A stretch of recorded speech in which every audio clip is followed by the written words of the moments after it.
तुम्हारी माँ के मरने के बाद ये 3 चीजें बची हैं। अगर वीडियो अच्छी लगे तो पहली, वीडियो को ये लाइक दौलत। एंड सब्सक्राइब जरूर करना और शेयर भी कर देना। बड़ी। माशाल्लाह बहुत ज़्यादा अच्छी वीडियो है ये। और तीसरी है तुम्हारी माँ की नसीहत। अब तुम लोग बताओ, तुम तीनों में से कौन क्या क्या लेगा? अरे मैं तो दौलत ही लूंगा क्योंकि मुझे दौलत से प्यार है। अरे मैं तो प्रॉपर्टी लूंगा क्योंकि इसमें धन ही धन है। अब तो सिर्फ नसीहत ही बची है। तो मुझे मेरी माँ की नसीहत ही चाहिए। फिक्र मत कर बेटा, तुझे मेरी नसीहत से बहुत तरक्की मिलेगी। चलो मैं चलता हूँ।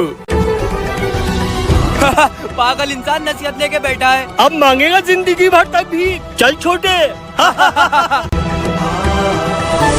आज यहाँ मजदूर आ रहे हैं काम करने के लिए। उन्हें किसी चीज की परेशानी नहीं होना चाहिए और चाय पानी की तो बिल्कुल भी नहीं। ठीक है। ये लो मेरी बाइक की चाबी और तुम दूसरे प्लॉट की कंस्ट्रक्शन पे चले जाओ।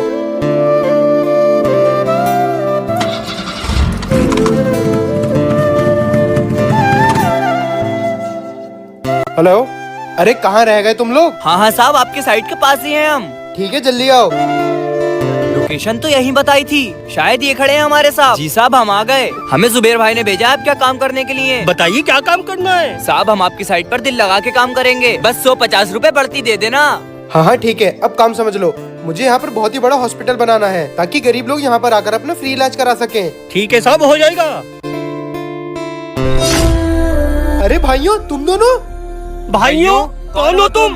अरे मैं तुम्हारा छोटा भाई नोमान। ये तुम दोनों की हालत कैसे हो गई?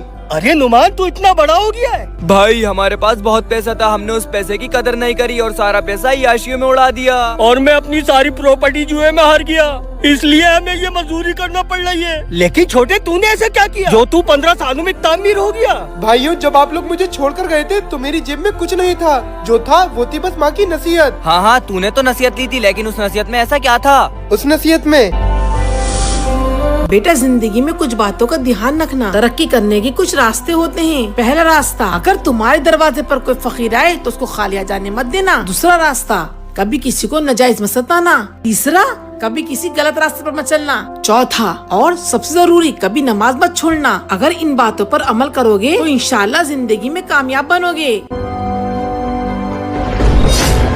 भाइयों, इसलिए कहते हैं माँ बाप की नसीहत में ही बच्चों के लिए असली वसीयत होती है। भाई, हमें माफ कर दे। माफ किया। अब तुम दोनों को ये मजदूरी करने की कोई जरूरत नहीं, क्योंकि अब तुम लोग मेरे साथ ही रहना। माँ बाप की नसीहत में लफ्ज जरूर कड़वे लग सकते हैं, लेकिन उन्हीं कड़वे लफ्जों में हमारी भलाई छुपी होती है। वीडियो अच्छी लगी तो वीडियो को लाइक जरूर करें।